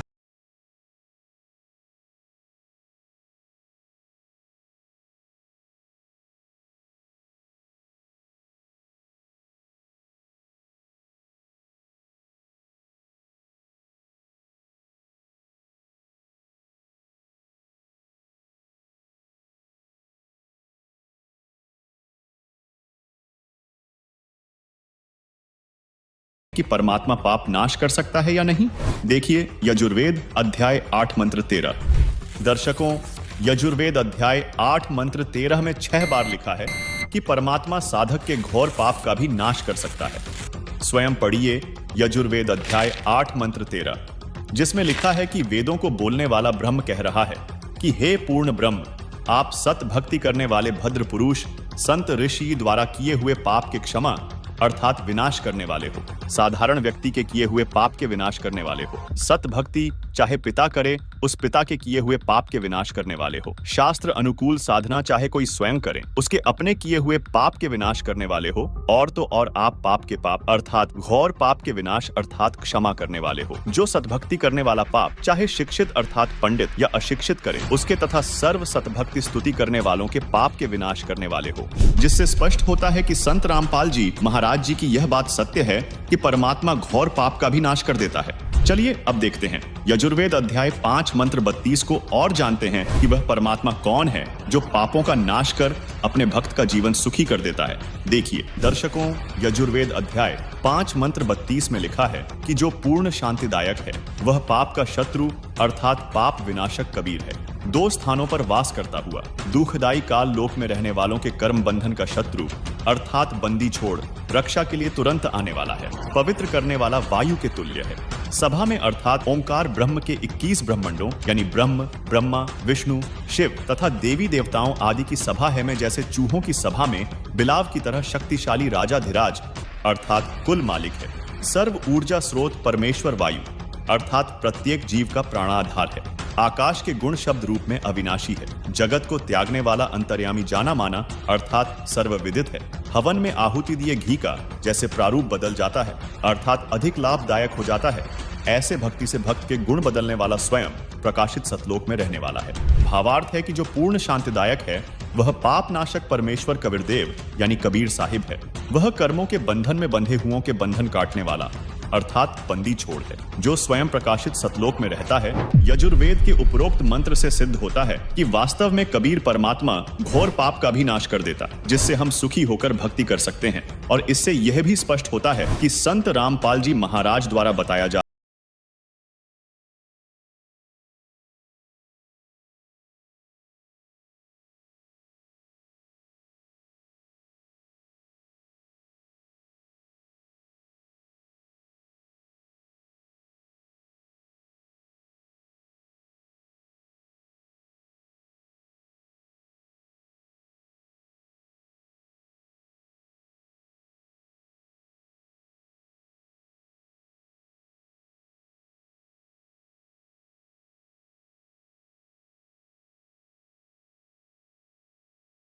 से एक संत गरीबदास जी ने अपने सामने धर्मराज व कबीर परमात्मा के मध्य हुई वार्ता में बताया है। सुनिए। यहाँ क्या बता रहे हैं कि परमात्मा जब ऊपर लेकर गए गरीबदास जी को, तो परमेश्वर के शरीर से वहां जब उसने देखा ऐसी चमक थी, और धर्मराज अपनी सिंहासन पर विराजमान था, न्यायाधीश। परमात्मा वहां प्रवेश किया, एकदम वो कुर्सी छोड़कर खड़ा हो गया, सिंहासन छोड़कर, और ऐसे जैसे एक उच्च अधिकारी के सामने बहुत निम्न सत्र का अधिकारी करबद्ध होकर के सावधान हो जाता है, और वो डांट लगाता है। उच्च अधिकारी छोटे अधिकारी को अपना आदेश देता है अपनी लैंग्वेज में, और वो सब स्वीकार्य करता है, जो एक शिष्टाचार होता है। तो क्या कहते हैं, धर्मराज दरबार में देई कबीर तलाक, मेरे भूले चूके हंस को तू पकड़िए मत कजाक। जिस धर्मराज के सामने ब्रह्मा विष्णु महेश की हिम्मत नहीं जाकर को अपशब्द बोल दे, ये तो आप यहीं देख लो, अपने चीफ जस्टिस के सामने प्रधानमंत्री की हिम्मत नहीं, उसको जाकर कुछ वहाँ प्रधानमंत्री के सामने भी सिंहासन नहीं छोड़ेगा चीफ जस्टिस। हाँ, राष्ट्रपति जब जाएगा उसने पद छोड़ना पड़ेगा राष्ट्रपति के लिए। हमारे राष्ट्रपति इतने सर्वमान्य होते। इसी प्रकार जब धर्मराज ने देखा कि राष्ट्रपति आगे यानी पूरी विश्व के मालिक एकदम कुर्सी छोड़कर खड़े हो गए, परमात्मा क्या कहने लगे, धर्मराज दरबार में देई कबीर तलाक, मेरे भूले चूके हंस को तू पकड़िए मत कजाक। कि मेरा हंस और गलती से नाम भी त्याग दिया हो, गलती से ना ध्यान रहा हो, जानबूझ कर बकवाद करे, उसका तो माफी है नहीं। और किसी कारण से भी आपको ने नाम ले रखा है और आपका ना ध्यान रहा, फिर छोड़ छाड़ गए कुछ दिन, तो जब आपकी मृत्यु होगी तो परमात्मा कहते हैं आपको वहाँ ले जाया जाएगा धर्मराज के पास। तो क्या कहते हैं, आपने जो 2-4 साल भक्ति कर ली, 2-4 वर्ष संत दास के यथार्थ नाम की, तो इन सभी मंत्रों का जो जाप आप कर रहे हो शरीर के अंदर, ब्रह्मा जी, विष्णु जी, शिव जी, गणेश जी, दुर्गा जी का, इनकी बहुत सी भक्ति संग्रहित हो जाती है, क्योंकि ये बहुत गजब का मंत्र है। इसके आधार से फिर आपको कोई किसी को विष्णु जी के लोक में कुछ दिन जाना पड़ेगा, वहाँ अपनी पुण्य खत्म करोगे, फिर वहाँ से पुण्य खत्म होते ही आपको ब्रह्मा जी के लोक में भेज देंगे, वहाँ देवता बन करोगे, फिर विष्णु जी के लोक में, फिर शिव जी के लोक में, अपनी सारी पूंजी नाश करके और फिर नरक लोक में। अब परमात्मा कहते हैं, तो वहाँ जब धर्मदास जी को परमात्मा धर्मराज के दरबार में धमका रहे थे कि मेरे भूले चूके हंस को भी तो पकड़िए मत कजाक, खबरदार मेरे हंस को तूने, जिसने न्यू कह दिया कि मैं कबीर साहब का उपदेश ले रखा था, और आपको पता ही होगा वो कौन सा नाम जाप कर रहा है, उसकी भक्ति से पता लग जाएगा, तो उसको पकड़ना नहीं। फिर क्या कहता धर्मराज, क्या कहते हैं, बोले पुरुष कबीर से धर्मराय कर जोड़े, तुमरे हंस को पकड़ूं नहीं मन 2 ही लाख करोड़े। ने बोला जी आपके हंस न मैं नहीं पकड़ सकता, मैंने दोहाई है, लाख करोड़ दोहाई। फिर क्या बताता, अपनी व्यवस्था, अपनी मजबूरी बता रहा है कि यहाँ का विधान है, जैसा कर्म जिसने किया है वो भोगना पड़ेगा। अब मेरे वो कागजों में होगा, तो यहाँ तो परमात्मा इस लिखत का हिसाब चलता है। जैसने जैसा कर्म किया वो भोगना पड़ेगा। आपकी शरण माने से पहले उस प्राणी ने जो आपसे बिछुड़ गया, उसके पाप भी होंगे, पुण्य भी होंगे, तो मुझे तो दोनों का ही दंड देना पड़ेगा। तो परमात्मा क्या कहते हैं, धर्मधारी जारी नरा और भांग तमाकू खाई। यानी पहले कितनी गलती कर रखी है इसने। मद आहारी शराब पीने वाले, यानी और भी बहुत सी गलतियां जो कर दी हों, तमाकू भांग खाते हों और परदारा पर घर तकें, दूसरे की पत्नी में पूरी नीयत रखते हैं, दूसरे के घर को तकते हैं, यानी चोरी दाव लगाते हैं, उनको पकड़ूं के नहीं। आपकी शरण माने से पहले जिन्होंने जो गलतियां ये कर रखी हैं दाता, उनको पकड़ूं के नहीं। मदहारी जारी नरा जो भांग तमाकू खाही, परदारा पर घर तकें जिनको लो अकनाही। धर्मराय विनती करे सुनियो पुरुष कबीर। हे भगवान कबीर सुनियो, जिनको तो पकड़ने पड़ेंगे और जड़नी पड़े जंजीर। अब परमात्मा क्या कहते हैं, कर्मों से तीरथ हैं अब हैं जो शरण कबीर, जिनको निश्चय मारे हूं और काटो बल तकसीर। यानी परमात्मा क्या कहते हैं, पहले किए सो बकस हूँ आगे करे ना कोई। गरीबदास कबीर कहे धर्मराय सो नाम रटे मम सोई। ये करम वरम ब्रह्मंड के मैं पल में करहूँ नेश, जिन हमरी दो ही दई सो करो हमारे पेश। अपने आत्माओं अध्यात्म ज्ञान का तभी छींट भी नहीं थी अपने पास। इस जैसे आप देखते हो प्रत्येक देश में, प्रत्येक देश का एक राजदूत भवन होता है, ऐसे ही परमात्मा ने प्रत्येक ब्रह्मांड में अपना एक राजदूत भवन बना रखा है। और जो यहाँ ऐसा कहता है कि मैं तो ऐसे ऐसे भगवान कबीर साहब का भक्त हूँ और आप मेरा निर्णय, मेरा कोई अकाउंट नहीं कर सकते, तो परमात्मा कहते हैं कर्म भ्रम ब्रह्मंड के मैं पल में कर हूँ नेस, 1 मिनट में नष्ट कर दूंगा तेरे, तूने ये बकवास जो इस जीव से करवा रखी है, तूने करवाए सारे उल्टे कर्म इससे, अज्ञान भर के इसके अंदर। और जिसने मेरा नाम लिया, मेरी दुहाई दी के इस हृदय से जो पुकारेगा वहाँ के, मैं तो भगवान कबीर साहब का शिष्य था, उनका बच्चा हूँ, आप मुझे कैसे ले आई यहाँ पर। तो उनको मेरे पास, मेरे राजदूत भवन में करो हमारे पेश, तो उसका अकाउंट भी नहीं लेना, खबरदार, परमात्मा ने यहाँ तक बोल दिया। दर्शकों, अभी आपने धर्मराज और कबीर परमात्मा के मध्य हुई वार्ता को सुना, जिसमें संत गरीबदास जी ने स्पष्ट किया है कि गरीब पहले किए वो बख्श हूं, आगे करे ना कोई। कबीर कहे धर्मराय से नाम रटई मम सोई, गरीब कर्म भ्रम ब्रह्मंड के पल में करहूं नेश, जिन हमरी दो ही दई सो करो हमारे पेश। यानी कबीर परमात्मा धर्मराज से कहते हैं कि जो पाप कर्म मेरी शरण में आने से पहले किए थे उनको क्षमा कर दूंगा, आगे वह भक्त पाप कर्म नहीं करेगा। अर्थात जो हमारी सच्ची भक्ति पूर्ण संत से लेकर करेगा उसके सर्व पाप नाश कर दूंगा। तथा कबीर परमेश्वर ने पुनः कहा कि इस काल लोक के सर्व संचित वर्तमान व प्रारब्ध कर्म जो भ्रमित करके कराए गए हैं, मैं अपने भक्त के उन सब पाप कर्मों को एक क्षण में नष्ट कर दूंगा। जिन्होंने मेरी दुहाई दी है, यानी पुकार कर कहा है कि हम कबीर परमेश्वर के भक्त या भक्तमती हैं, उनका हिसाब अर्थात कर्मों का लेखा जोखा भी तू मत लेना, बल्कि उनको मेरे दरबार में त्रिकुटी पर बने सतगुरु स्थान पर पेश कर देना। उनके कर्मों का हिसाब मैं स्वयं करूंगा।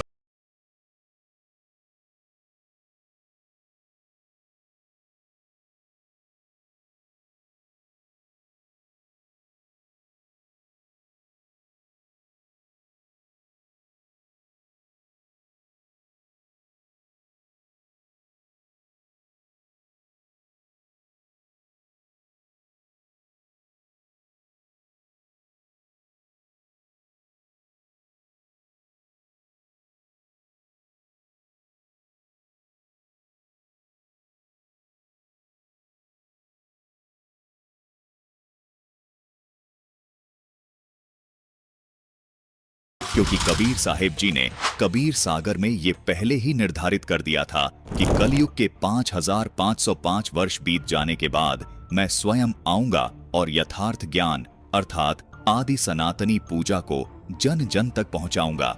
दर्शकों, जैसा कबीर जी ने कहा था कि कलयुग 5505 वर्ष बीत जाने के बाद मैं स्वयं आऊंगा तथा यथार्थ भक्ति मार्ग जन जन तक पहुंचाऊंगा। दर्शकों, कबीर जी की पूर्ण झलक संत रामपाल जी महाराज में देखने को मिल रही है। मम संत मुझे जान मेरा ही स्वरूपम, ये मत सोचना कि मैं ही आऊंगा, ये दास उसी का स्वरूप भेज रखा है, यानी अपना कुत्ता भेज रखा है, इसको कबीर परमात्मा ही जानो। इसमें श्रद्धालुओं को तनिक भी शंका नहीं करनी चाहिए कि संत रामपाल जी महाराज के रूप में स्वयं कबीर परमात्मा ही लीला कर रहे हैं। जिस प्रकार आज से 600 वर्ष पहले कबीर जी के ज्ञान को उस समय के तथाकथित विद्वानों ने स्वीकार नहीं किया था, उन्होंने कबीर जी का विरोध किया था, ठीक वैसी ही स्थिति आज संत रामपाल जी महाराज के साथ देखने को मिल रही है। कबीर जी जिस तरह निर्भीक और बेपरवाह अपने आध्यात्मिक ज्ञान को जन जन तक पहुंचा रहे थे, ठीक वैसे ही संत रामपाल जी महाराज कबीर परमात्मा के स्वरूप अपने द्वारा 600 वर्ष पहले शुरू किए जन कल्याण के मिशन को निरंतर आगे बढ़ा रहे हैं। दर्शकों, जो अद्भुत और प्रमाणित ज्ञान संत रामपाल जी महाराज ने उजागर किया है, वो केवल कबीर परमेश्वर ही कर सकते हैं। ये आपकी श्रद्धा और विवेक पर निर्भर करता है कि आप संत रामपाल जी महाराज को कबीर जी द्वारा भेजे गए परम संत के तौर पर देखते हैं या कबीर जी के रूप में। लेकिन ये बात स्पष्ट है कि दोनों ही सूरत में मानव का कल्याण हो रहा है। दोस्त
के अनुभव दिखाते हैं।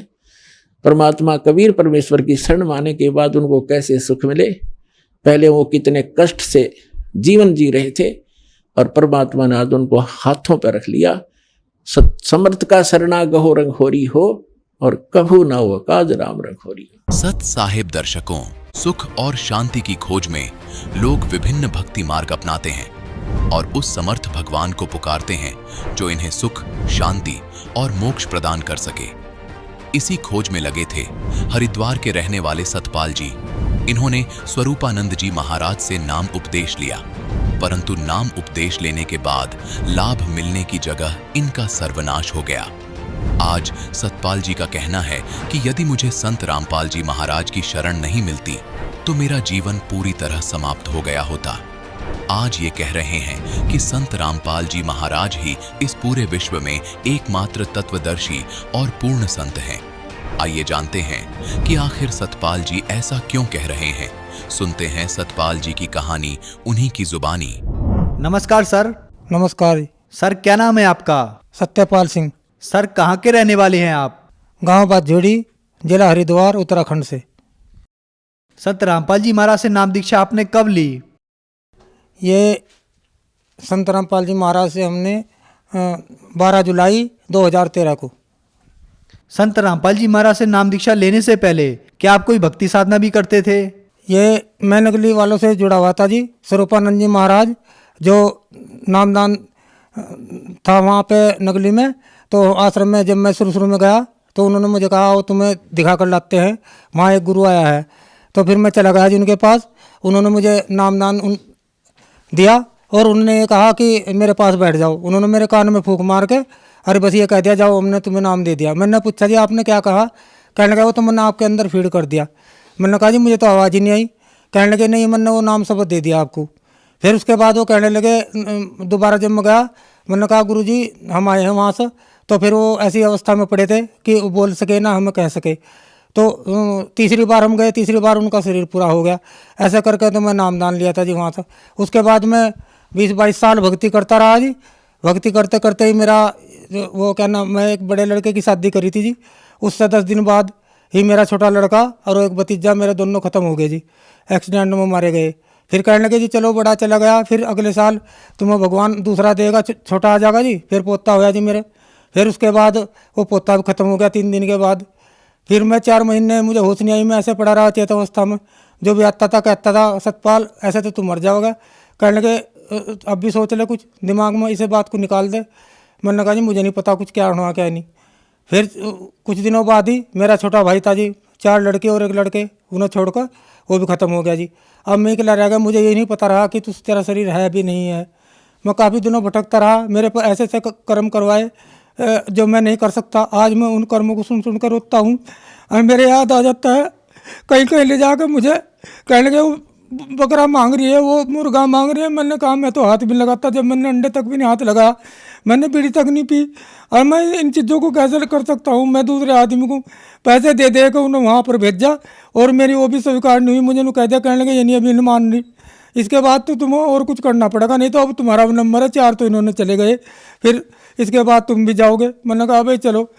अब इसी तरह एक वो मैं थोड़ा सा मुझे कुछ आराम सा हुआ। आराम होने के बाद कहने लगे भाई जब तेरी सारी समस्या इतनी है चलो तुम्हें नगली दरबार में ले चलते हैं, वहाँ गुरुजी से बात करेंगे।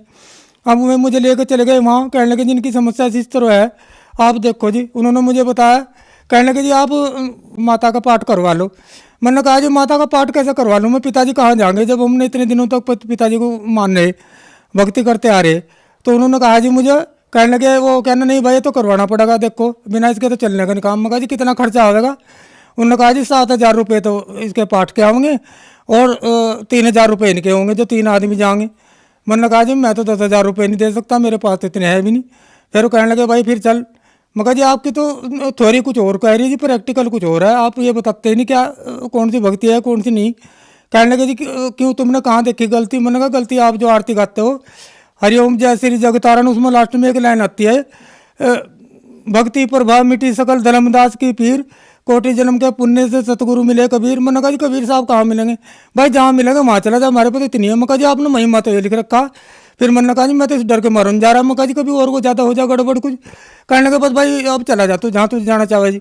मैं तो एकदम इतना हैरान हो गया सुनकर। देता इन्होंने पुजवाया, सारे त्यौहार इन्होंने करवाए, सारे गंगा में नहा लो, वैष्णो देवी चले जाओ, फलाना चले जाओ जी, ऐसे ऐसे करवाए। और फिर मैं उसके बाद भी मुझे कोई फायदा नहीं हुआ। सर आपने बताया कि आप स्वरूपानंद जी से जुड़े हुए थे तथा उनकी भक्ति लेने के बाद आपको कोई लाभ नहीं हुआ, बल्कि आपके पूरे परिवार का सर्वनाश हो गया। आपकी आंखों के सामने आपकी बेटे की मौत हो गई, आपके माताजी, पिताजी, भतीजा और पोते की सबकी मौत हो गई। तो फिर संत रामपाल जी महाराज के बारे में जानकारी आपको कहाँ से मिली? चैनल पे सत्संग चल रहा था जी। मैं भी एक पड़ोस के घर में बैठा हुआ था, मुझे तो उस बारे में पता भी नहीं था। वो अचानक इसने लगाया होगा। कहने लगे जी जिनके यहाँ वो सत्संग चल रहा था वो मथुरा वाले जो तुलसीदास जी हैं उनसे जुड़े हुए थे। तो कहने लगे हमारे गुरुजी तो यहाँ है नहीं, फिर वो क्या नाम देख लें कोई गुरुजी है सफ़ेद कपड़ों में है। मैंने कहा भी चलो देखेंगे। मैं बैठ गया जी उनका, मैंने पूरा सत्संग सुना और मेरी समझ में आ गया। अगले दिन मैं फिर जाकर बैठ गया। फिर मुझे पता चला जी उसको कहने लगे जी ये ज्ञान सबसे बढ़िया बता रहे हैं जी, इन शास्त्रों को वेद को खोल के सब गीता पुराण सबको का वो बताते हैं। इसका जो ज्ञान है वो शास्त्रों के अनुसार है, इससे ही मुझे कुछ मिल सकता है, नहीं तो वैसे जो मैं नगली से जुड़ा हुआ था वहाँ मुझे कुछ नहीं मिला उसके बाद। तो फिर मैं कहने लगा जी मैं एक बार नगली में जाकर उनसे ये पूछूँगा जी, मगर जी आपने जो प्रश्न लिख रखे इसका उत्तर क्या है? 8 पतन 9 बेड़िया इक्को बीच मल्ला जो 2 भेदी इस घर का, तो इसका अर्थ लगा। तो उन्होंने कहा, कहने लगे तुझे उत्तर का भी पता होगा? मैंने कहा जी आप मुझे ये बता दो, बच्चा स्कूल में जाता है तो टीचर से तो जरूर पूछता है पर्सन, अगर उसको उत्तर का पता हो तो फिर पूछने क्यों आवे। उसने कहा बाहर बैठ जा, तो वहाँ मैं 1 घंटे के बाद बताऊंगा जी। फिर वो बाहर बैठ गए जी। मैं जैसे आश्रम में से बाहर निकला तो वो सारे और भगत भी और गुरु जी जो उनसे वहाँ पे नगली दरबार में है तो बीड़ी पी रहे थे वो। मैंने कहा जी ये तो आप बहुत गलत कर रहे, आप एक विकार भी नहीं त्याग सकते, ऐसे ही आपके चिल्ले होगे और ऐसे ही आप होगे। तो फिर वो कहने लगे जी भाई जा तू अपना काम कर ले। मैंने कहा जी ठीक है कोई बात नहीं जी। फिर मैं वहाँ से घर आ गया जी। सुबह को जाते हैं उन्हें कहने लगे फिर उसका उत्तर तो हमें बता दे। फिर मैंने कहा उत्तर मैं ऐसे नहीं बताता। कहने लगे फिर मेरा फ़ोन नंबर ले ले, उस पर बता दिए, किसी के सामने ना कहिए जी। मैंने कहा फिर घर आकर मैंने उन्हें उत्तर तो बताया था वहीं जी। फिर मैं घर आ गया जी। फिर मैं ये ठान ली थी मन में, मैं तो अब नगली दरबार नहीं जाऊँगा, मैं तो संत रामपाल जी महाराज की शरण में जाऊँगा, चाहे मुझे किसी तरह भी मिले। फिर मैं भटकता रहा जी। फिर ये रुड़की के ही विजयपाल जी हैं, मैं इनसे संपर्क किया जी। इन्होंने बताया, कहने लगे हाँ मैं जुड़ा हूँ वहाँ से और तुम हमारे साथ चलना। 12 जुलाई को ये मुझे अपनी साथ लेकर गए। एकदम पहले जाते मैंने नामदान लिया जी। नामदान लेने के बाद फिर मैं बैठ गया, मैंने 3 दिन का सत्संग सुना जी। सत्संग सुनने के बाद मुझे इतना ज्ञान हुआ जी, इतना ज्ञान हुआ, मैंने आज तक वो 22 साल में ज्ञान नहीं सुना जी जितना मैंने वो 3 दिन में ज्ञान सुना। फिर मैं घर आ गया। सर आपने बताया कि फिर आप संत रामपाल जी महाराज से नाम दीक्षा लेकर आए, तो नाम दीक्षा लेने के बाद क्या आपको कोई लाभ भी प्राप्त हुए? क्योंकि पहले आप जब नकली गुरु से जुड़े हुए थे तो आपका पूरा सर्वनाश हो चुका था। उसके बाद सर मुझे लाभ तो देखो लाभ ही लाभ मिले मुझे तो बाद में। उसके मैं ऐसा हुआ खेत में जाकर मैं एक गड्ढे में गिर गया 8-9 फुट के गहरे में, तो मेरे कहीं मतलब चोट तक नहीं आई इसमें। वो मैं गाड़ी पे उठकर लड़का मुझे उठाने गया, फिर मैं गाड़ी पे बैठ कर आ गया जी। वो कहने लगे भाई चलो तुम्हारा एक्सरे करवाते हैं, तो उसमें हड्डी टूटी नहीं आई जी। मैं जबकि काफ़ी वजन था उसमें, साइकिल भी मेरे ऊपर गिरी। तो फिर वो मैं डॉक्टर के पास उसमें एक्सरा करवा कर उसने कहा कोई बात नहीं है इसमें भाई, लग तो रहा मुझे बाल सा। फिर उसने बहका कर लड़के को और अपना मेरा वो कर दिया, प्लास्टर चढ़ा दिया। मैं घर बैठा रहा। मैंने कहा जी कुछ भी नहीं होने का अब तो मेरे को। मैं घर बैठा रहा तो मैं लड़के को कहा एक को, कहने लगे जी वो अब क्या कर सको तुम। मैंने कहा भाई कुछ तो भी घर बैठे हुआ कुछ ना कुछ तो हुआ। उसने एक छोटी सी दुकान में सामान ला कर रख दिया जी। मैंने वो सामान रखा जी, मैं वहाँ बैठा बैठा रहा जी। आज वो दुकान छोटी सी दुकान है जी, मुझे इतना फल दे रही है, इतने फल दे रही है, मेरे सब काम सिद्ध हो जाते हैं। और जब मेरा ये सब परिवार नष्ट हो गया था जी, मैं रोते रोते खेतों में भी घर में भी रोता रहता था जी। तो ये लोग कहते थे अब क्या करोगे तुम, मेरी आंखें भी खराब होने लगी जी। फिर मैंने कहा भाई मैं तो आंखें टेस्ट करूँगा। उन्होंने क्या कहने लगे मुझे नगली वाले, कहने लगे अब तो तू संत रामपाल महाराज की शरण में चले गया, अब क्या जरूरत है तुझे दवाई की। देखो जी अब मेरी उम्र 60-61 साल होगी जी, मैं संत रामपाल जी महाराज की शरण में ही कह रहा है सच्चे मन से। अब मैंने कोई दवाई भी इस्तेमाल नहीं करी, मेरी आंखें अब तक सही है, चाहे मेरे पास जहाँ तक का पढ़वा लो। मैंने 1 पैसे की भी दवाई नहीं ली। और सब कहते थे इस बात को, कहने लगे भाई अब तो तू तेरी तो शक्ल भी बहुत बदल गई, पहले तो बहुत होता, अब तो अच्छा शरीर में भी ठीक हो रहा। ये सब मालिक की कृपा है संत रामपाल जी महाराज की। और इसके सिवा मैं ज़्यादा न कहते हुए बस इतना ही कहना चाहूँ जी, देखो आप छोड़ इसे सब कुछ धंधे को छोड़कर एक की शरण में चले जाओ, एक से आपको सब कुछ मिलेगा। नहीं तो आप दर दर ऐसे भटकोगे जैसे मैं भटका। मेरे जैसे दुखी तो पता नहीं कितने होंगे जी, कितने फिरेंगे जी। अब उन्हें भी थोड़ा सा सोच लेना चाहिए। कहने लगे भाई देखो ये जो साधना कर रहे हो इनकी साधना से इन्हें कितने सुख मिले हैं। अब भगतमती भी 4 महीने के बाद कहने लगी जी हमारी, मैं भी संत रामपाल जी महाराज की शरण में जाऊँगी। तो 4 महीने बाद हमारी जो भगतमती है उसने भी नाम ले लिया जी संत रामपाल जी से।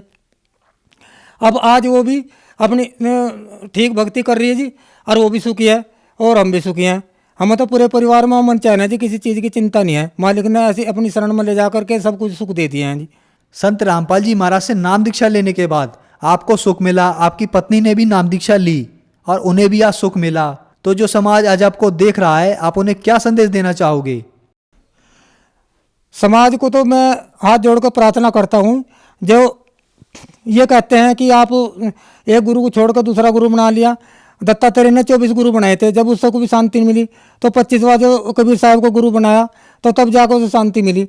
अब मैं भी इसलिए कहता हूँ कि देखो गुरु तो गुरु इतना लग, हम डॉक्टर के पास जाते हैं और हमारी दवाई हमारा इलाज सही ना करे और दवाई सही ना देवे, तो डॉक्टर तो वो है जो एक बार दवाई देगा तो कहता कहने की दोबारा आने की जरूरत नहीं है।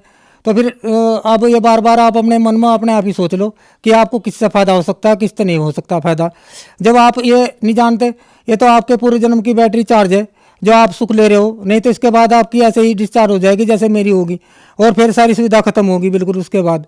तो मैं बार बार हाथ जोड़कर आपसे यही प्रार्थना करना चाहता हूँ कि संत रामपाल जी महाराज की शरण में आ जाओ और अपने जो विकार है ये अंदर जो उनसे इन सब से छुटकारा पा लो और मोक्ष प्राप्त करो। संत रामपाल जी महाराज की शरण में आने के लिए क्या करना होगा?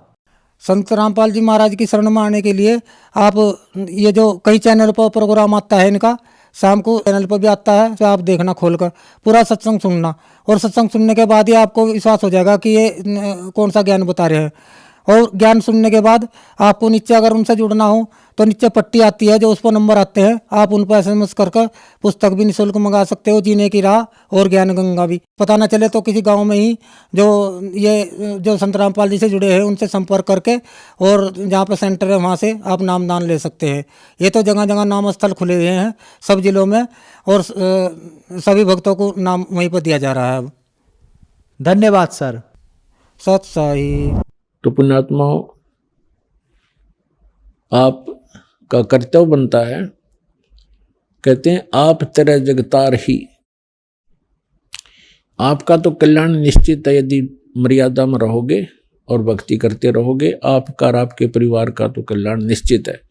लेकिन आपका ये भी कर्तव्य बनता है, फर्ज बना है, भूले न राह बतावे। जिसको ज्ञान नहीं है, भटक रहे हैं, उनको कोशिश करें समझाने की, लेकिन प्यार से। किसी को आप समझाने की चेष्टा करोगे उसको एक बार तो कड़वा लगेगा। आपको भी ऐसा ही महसूस हुआ होगा प्रारंभ में, हमें भी ऐसा ही लगा था। जैसे गोरखनाथ जी को परमात्मा ने कहा था, गोरखनाथ मैं सबका गुरुआ, मैं सबका गुरु हूं पूरे विश्व का। तो गोरखनाथ जी कह रहे थे, आपका तुमरा वचन मोह लाग गए कड़ुआ। आप जो कह रहे हो ना अपने आप को मैं सबका मार्गदर्शक हूँ, गुरु हूँ, ये बात मुझे अच्छी नहीं लगती, कड़वी लगती है, बुरी लगती है। तब परमेश्वर ने कहा था कि कड़ुआ लगे सो मीठा होई, हमरी बात पतीजा जोई। हमारी बात पर विश्वास करोगे तो आज जो आपको कड़वा लग रहा है एक दिन मीठा होगा। तो पुण्यात्माओं, आपका कर्तव्य बनता है इस परमेश्वर के सच्चे ज्ञान को अपने भाई बहनों पूरे विश्व के सभी हम एक वहाँ तक पहुँचाओ, जन जन तक पहुँचाओ। हम सभी एक परमात्मा के बच्चे हैं। हम अपनी अनजानपने में भिन्न भिन्न हो गए, गलत गुरुओं ने हमें बांट दिया, तो हम फिर एक हो सकते हैं। इस परमात्मा के ज्ञान को जन जन तक पहुँचाओ। यहाँ आश्रम से प्रचार की सामग्री ले जाओ और कोशिश करो सब तक पहुँचाने की। आपको एक और विशेष उपकार होगा, आत्म प्राण उद्धार ही ऐसा धर्म नहीं। और एक जीव को काल के उस पाड़े ते छुटवा के सतलोक आश्रम में जोड़ने का इतना पुण्य होगा जैसे करोड़ गऊओं को कसाई से बचाने का एक पुण्य होता है। तो आपको इतना पुण्य होगा, आप भी प्रचार करो और प्यार से करो, किसी का संघर्ष नहीं करे। कोई आपको बुरा भी बोला, आपका भाई बहन समझ के कि इसको पता नहीं है, तो उसके साथ विरोध नहीं करे, आगे चल पड़े। जिसको सुहा उसको ज्ञान समझावे और यहाँ से पुस्तकें लेकर वो बांटो और सबका कल्याण कराओ। बोलो सतगुरुदेव की जय।